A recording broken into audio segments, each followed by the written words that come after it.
Cuando el instante no basta, el análisis se encuentra con la realidad. Esto es Minuto a Minuto, más allá de la noticia, por Radio Monumental. Son las 3:13 de la tarde. ¿Qué tal? Muy buenas tardes. Bienvenidos a Minuto, nuestro programa de análisis y entrevistas aquí en Radio Monumental. Son las 3:04 de la tarde. ¿Qué tal? Muy buenas tardes. Bienvenidos a Minuto, nuestro programa de análisis y entrevistas aquí en Radio Monumental, una producción de Noticias Monumental, donde buscamos darle más espacio a los temas que requieren muchísimo más análisis para interpretarse y sobre todo para tomar decisiones. Hoy es una tarde que está bastante lluviosa aquí en la capital, 20 grados Celsius es la temperatura según el Instituto Meteorológico Nacional, con informaciones importantes a nivel nacional e internacional. En el campo internacional sobresale, por supuesto, la parálisis en la que ha entrado el gobierno federal de los Estados Unidos desde las 11 de la noche de ayer. Llevan 16 horas en parálisis, una parálisis que podríamos verla muy lejana o muy localizada en Estados Unidos, pero que sin embargo tiene sus repercusiones en América Latina. Esta parálisis lo que significa es que el ala republicana del Congreso y el Senado de los Estados Unidos lo que ha hecho es bloquear la aprobación del presupuesto. Entonces el gobierno de los Estados Unidos se ha quedado sin dinero para ejecutar, y ejecutar significa pagarle a los empleados públicos, por ejemplo, que se han quedado en las casas, a los empleados federales de los Estados Unidos se han quedado en la casa porque finalmente el gobierno central no tiene con qué pagarles. El presidente de los Estados Unidos, Barack Obama, hizo una conferencia de prensa esta mañana a las 11,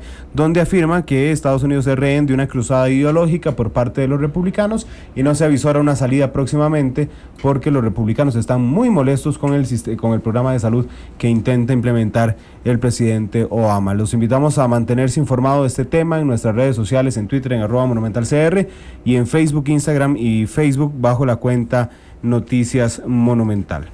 Hoy nos acompaña doña Natalia Morales. Ella es investigadora del Estado de la Nación, del programa Estado de la Nación, quien dirigió además y trabajó en el índice o en el informe de indicadores cantonales presentado en los últimos días, la semana pasada en lo particular, y que trae información muy relevante de todos los cantones del país. Así es que doña Natalia, muy buenas tardes, gracias por estar aquí. Buenas tardes, gracias por la invitación.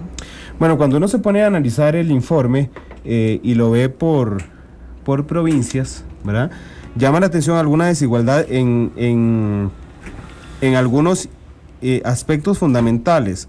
A mí me llamó mucho la atención, por ejemplo, el tema de servicio sanitario, ¿verdad? Que uno ve un índice muy parecido en el área metropolitana, un poco más bajo si se va a Guanacaste y más bajo si se va a Limón, por ejemplo. Pero uno no pensaría que haya gente a la que le falte, por ejemplo, el servicio sanitario en Limón, que en este instante está en 91,3%, es decir, hay 8,7% sin acceso a servicios sanitarios. Es increíble. Sí, tal vez como para poner en contexto la publicación, aprovechando la información de los censos del 2000 y 2011, que es la información que permite la máximo nivel de desagregación, quisimos hacer un perfil a nivel de provincia y de cantón para saber cuál había sido la evolución a nivel desagregado en aspectos económicos, sociales, demográficos y educativos de cada uno de los cantones. Y ahí es donde uno observa distintas realidades. Cada cantón cuenta su historia, podríamos decir. Y la publicación no pretende hacer un ranking, no pretende decir, bueno, este es el top 10 tal vez, o estos son los 10 cantones que están en mejor situación y estos son los más rezagados, sino que la idea es más bien que cada persona o cada, digamos, municipalidad conozca la realidad del lugar donde vive, se dé un panorama. Uno no puede decir que haya un solo cantón que esté bien en todo o que esté mal en todo, sino que hay velocidades distintas, realidades distintas, y cuando ya uno ahonda en cada uno de los temas y en los indicadores es donde se observan algunos contrastes. De hecho, lo interesante de lo que hacen ustedes, que lo conversábamos en dos ocasiones con el informe Estado de la Nación, con don Jorge Vargas y con don Isabel Román en el tema de educación en lo particular, es que es una fuente enorme de información, ¿verdad? Y que a uno le gustaría, que ojalá sea el caso este año, que las municipalidades en este caso tomen la información para ejecutarla, porque en realidad hacen una radiografía muy interesante de lo que está pasando. Evidentemente para los medios es más fácil, por decirlo de alguna forma, por la cantidad de información que tiene, disgregarlo en provincias. Por eso le hice el análisis del servicio sanitario y nos salvó, soy sincero, cuando leí el informe que venía dividido por provincias. Entonces uno podía ver la información provincial y después irse a los cantones. Claro, ahí el tema con las provincias es que corresponden a una división territorial administrativa que no necesariamente a veces coincide con las dinámicas económicas internas. Entonces, por ejemplo, Heredia es una provincia muy particular donde tiene en general 9 cantones que sobresalen y un cantón como Sarapiquí que tiene una dinámica totalmente distinta. Entonces, a veces cuando uno analiza, digamos, en conjunto los datos provinciales, en algunos casos la información no es tan homogénea, en otros sí. Por ejemplo, la provincia de Guanacaste o la provincia de Limón o Punta Arenas son provincias más homogéneas y en general uno observa serios rezagos en estas provincias con respecto, por ejemplo, a San José o Heredia o el mismo Cartago, que tienen mayores oportunidades, tienen mejores indicadores en general, tanto en materia social como educativa. Por ejemplo, los perfiles educativos es uno de los indicadores que tiene más diferencias, más desigualdades, con algunas, digamos, con algunos rezagos bastante importantes en zonas fronterizas, en zonas costeras, y con un perfil educativo mejor, muy concentrado en la región central o en San José y Heredia. Bueno, a mí me llamó la atención mucho cuando vi el mapa de un creo que es un índice que se llama NBI. Ajá, eso en realidad es, bueno, con los datos censales uno puede obtener la información a nivel de hogar y de persona. Entonces, lo que hicimos es calcular una metodología que se llama necesidades básicas insatisfechas, que considera 4 necesidades que se consideran básicas en cualquier hogar. Una es la necesidad de una vivienda digna, o sea, viviendas que sean de buena calidad, un acceso a servicios básicos, agua, electricidad, servicio sanitario, un acceso a educación o al conocimiento, donde si hay jóvenes en edades educativas que asistan a la educación y que tengan un buen logro educativo. Y la 4ª dimensión se llama consumo, o quiere decir, digamos, si los jefes de hogar o el tipo de inserción laboral que tienen, el tipo de ingresos que captan los hogares. Entonces, si los hogares en general, alguno de los hogares no presenta tiene carencias en esas necesidades, se considera que ese hogar tiene necesidades insatisfechas. Gracias a la información de los censos pudimos hacer un mapa por cantón lo más desagregado posible. Entonces es posible identificar más desagregado que distrito, casi a nivel de barrios, esas necesidades insatisfechas. Y ahí es donde uno se encuentra realidades o panoramas muy, muy interesantes, porque uno puede decir, bueno, cantones que sobresalen de Heredia, de San José, tienen zonas, tienen barrios, tienen algunas concentraciones donde más de la mitad de los hogares de ese lugar tienen necesidades. Entonces, uno no puede decir que hay en general cantones que estén bien o que estén mal. Sí, de hecho uno no podría identificar, y disculpe que la interrumpa, por ejemplo, en el cantón de Flores, que sale muy bien, digamos, si uno cruza la información con el informe que hace la Contraloría General de la República. Ahora, yo no logro determinar el distrito o el barrio que está en rojo, pero en realidad el cantón de Flores, por ejemplo, en Heredia tiene un punto en rojo. Todos, usted ve, es Flores, Belén, sí, por ejemplo. Entonces, eso es una información muy útil para las municipalidades o para los gobiernos locales, porque es muy fácil identificar cuáles son esas zonas que requieren mayor política o mayor atención, ya sea a través de programas, y uno, digamos, con esta información de los censos puede saber si las necesidades son de mala calidad de vivienda, si por ejemplo es de falta de acceso a servicios. En algunos cantones rurales, las manchas rojas, o donde más de la mitad de los hogares tienen carencias, es bastante generalizado. Entonces uno puede decir, bueno, tal vez en el norte del cantón se necesita o hay que mejorar el acceso a agua potable, o en el sur más bien hay que dotar una escuela más o un colegio, porque en realidad ahí las necesidades son de acceso a educación. Entonces esto es una herramienta muy útil para los gobiernos locales, porque además ellos sí conocen, ellos pueden decir, mira, esta mancha roja en el noroeste, ese es el barrio, no sé, Santísima Trinidad, o el barrio. Entonces es fácil reconocer esas zonas tal vez que tienen mayor necesidad. De hecho, yo soy de Cartago y a mí me llamó la atención mucho cuando vi el mapa de la provincia, que conforme uno se acerca al este, por ejemplo, empieza a ver las manchas rojas hasta que se hace una enorme mancha roja, ¿verdad? Y entonces me fui a ver cuál era particularmente la mancha roja que veía al este de la provincia, y es empezando por Jiménez, por ejemplo, y terminando en Turrialba. En Turrialba, exactamente. ¿Verdad? Entonces uno ve la provincia en su conglomerado, cómo va cambiando de color conforme uno se va yendo desde Tres Ríos, digamos, hacia el este de la provincia. Ajá, exactamente. Y eso es o sea, acá la gente que conoce su comunidad es muy fácil identificar. Claro. San José, por ejemplo, San José es un mapa yo digo que de los más bonitos de ver, porque sí. Tiene muchos colores y uno ve concentraciones claras de zonas en crema o verdes, bueno, no nos están viendo, pero en general son donde hay menos necesidades, y ve las manchas rojas o anaranjadas, bueno, que es donde hay más necesidades. En realidad sí nos están viendo. Voy a ver si los compañeros del canal pueden enfocar el mapa que está al inferior de la página. Ese es San José. La parte gris es donde no hay edificios. Exactamente. La parte gris es donde hay edificios, más bien donde no hay residencias. Ajá. Son tal vez centros comerciales, lugares más comerciales. Pero uno puede observar que en general hay o sea, hay pocas necesidades, pero hay una mancha aquí en el noroeste, que es donde están las concentraciones de pavas y la uruca con la carpio. Y hay algunas manchas en los barrios del sur también, y en el centro de la capital. Entonces, uno fácilmente puede decir, mira, esta zona es por tal lado, y eso permite a los gobiernos locales saber dónde están concentradas las poblaciones con más pobreza.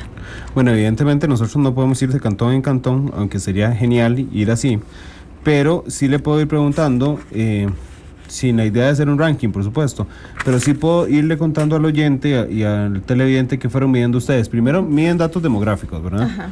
Y entonces se encuentran cuál es la población total, se van además en la relación de hombres y mujeres, ¿verdad? Que es muy interesante, y de sexo y edad. Pero digamos que esas son casuísticas. Ya cuando uno se va, digamos, a los temas de vivienda, por ejemplo, es donde empieza a encontrar las diferencias fundamentales del estudio. Claro, si uno quiere, digamos, hacer como un balance general, aunque hay diferentes velocidades y diferentes realidades ya específicas, uno puede decir, bueno, en la primera década del siglo XXI, Costa Rica logró avances en ciertas áreas. Tenemos más población, tenemos mayor logro educativo en algunos casos, tenemos mayor acceso a servicios básicos en general, o sea, tenemos coberturas casi universales en agua, en electricidad es casi 99%, sí. En algunas zonas muy focalizadas, montañosas, de algunas zonas fronterizas, zonas que no tienen acceso, pero en general el país ha logrado mejorar el acceso a servicios. Pero tenemos algunas áreas rezagadas. Esas son en algunos cantones que tienen perfiles muy bajos de educativos, donde más del 80% de la población ni siquiera completó la secundaria, y tenemos problemas de infraestructura en viviendas. Es un área, nosotros decimos que en general los hogares costarricenses tienen acceso a vivienda, pero no han logrado tener calidad en esas viviendas. Entonces, lo que en el pasado, hace 20 o 30 años, logramos, ¿verdad?, acceder a una vivienda digna, ahora lo que tenemos son, sí, viviendas, pero en mal estado. Entonces, este es un área que tenemos desafíos. Y en otra es el acceso a tecnologías de información y comunicación.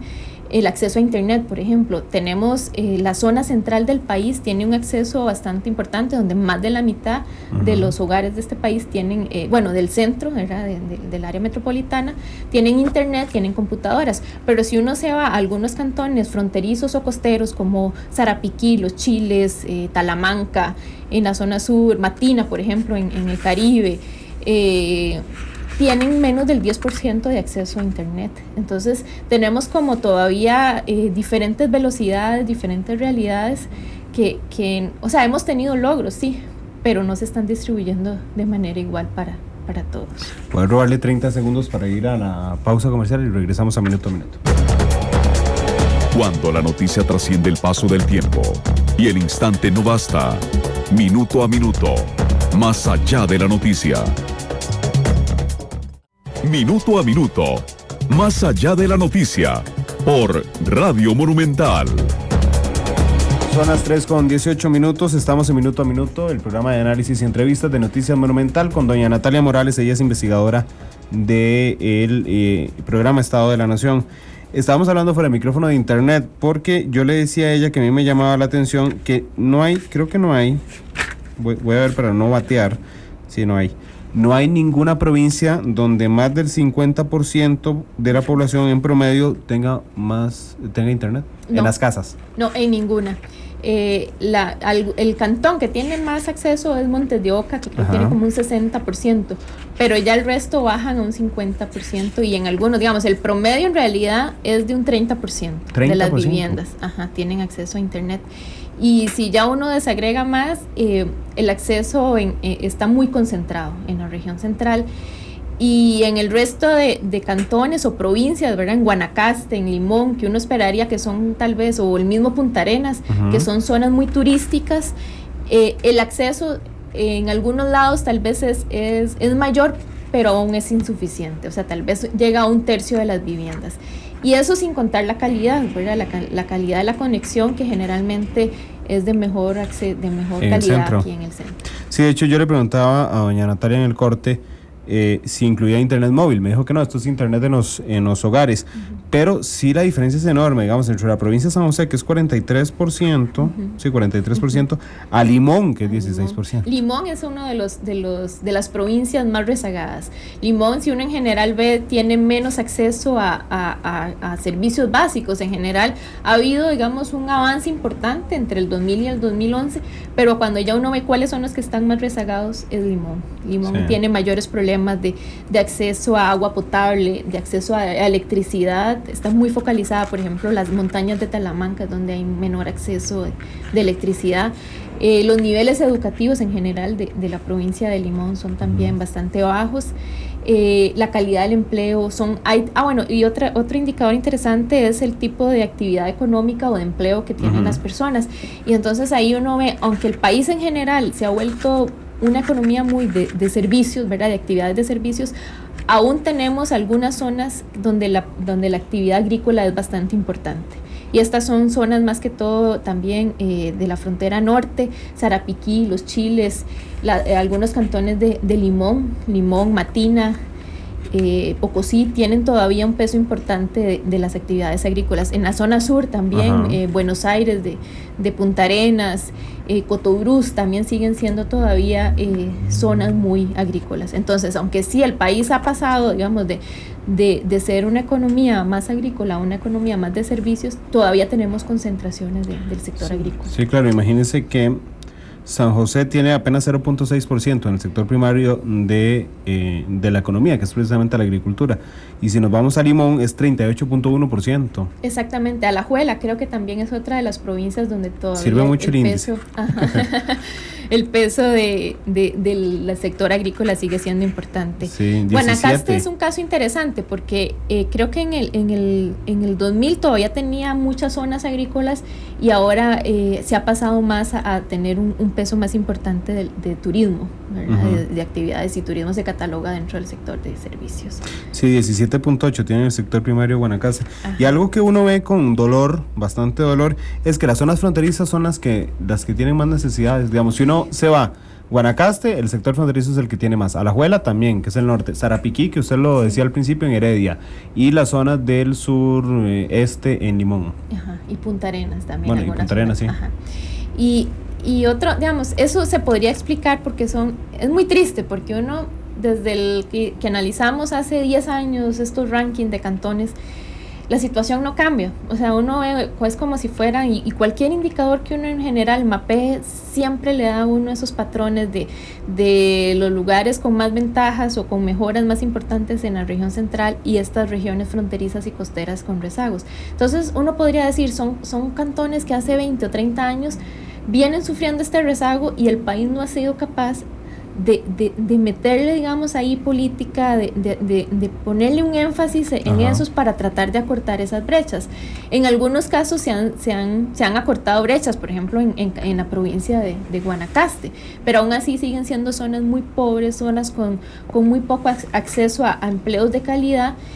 Y de cierta forma, también analizando la dinámica demográfica, uno podría decir que todavía tenemos una posibilidad de mejorar, porque muchas de estas zonas son cantones donde todavía son de población joven.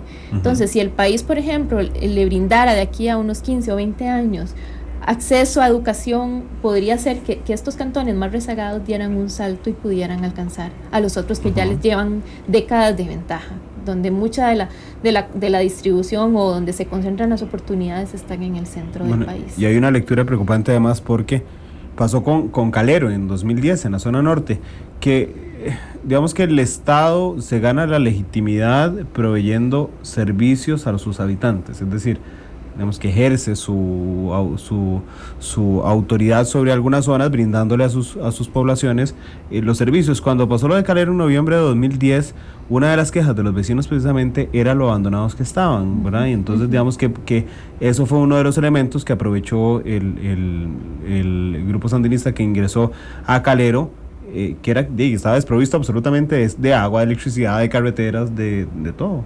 Digo, también tiene su importancia logística.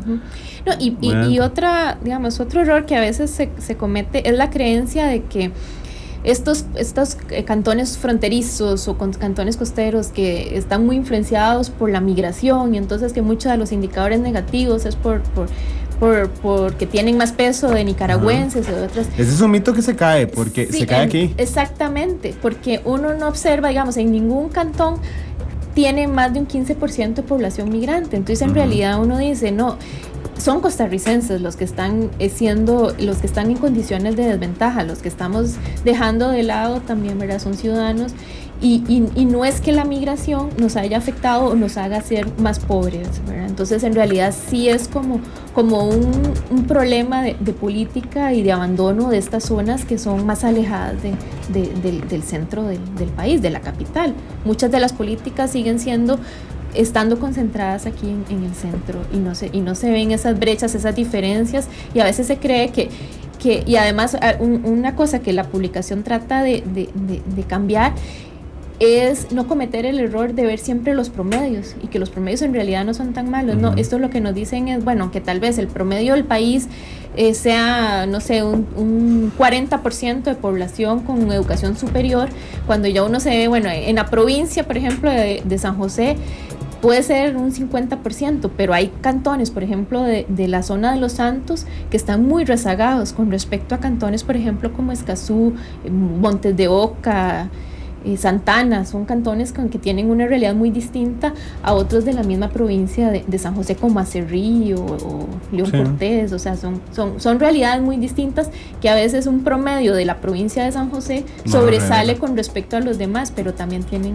distintas realidades. Natalia, muchas gracias. Evidentemente es un rapidísimo repaso por los números, pero buscaremos la oportunidad para volver a traer aquí. Muchas gracias. Muchas gracias por invitarme. Gracias a ustedes también que nos acompañaron en Minuto a Minuto. Mañana estará el viceministro de Gobernación, don Freddy Montero, hablando de un tema relacionado, y es que don Freddy viaja a la ONU mañana a pedirle a la ONU que le perdone parte de la deuda externa a Costa Rica por lo que ha invertido en migrantes, precisamente en el 10% de los migrantes, y el jueves estará el presidente de la Sala Constitucional analizando el aniversario y la labor de la Sala Cuarta en estos 24 años. Gracias y feliz tarde. Minuto a Minuto, más allá de la noticia, por Radio Monumental.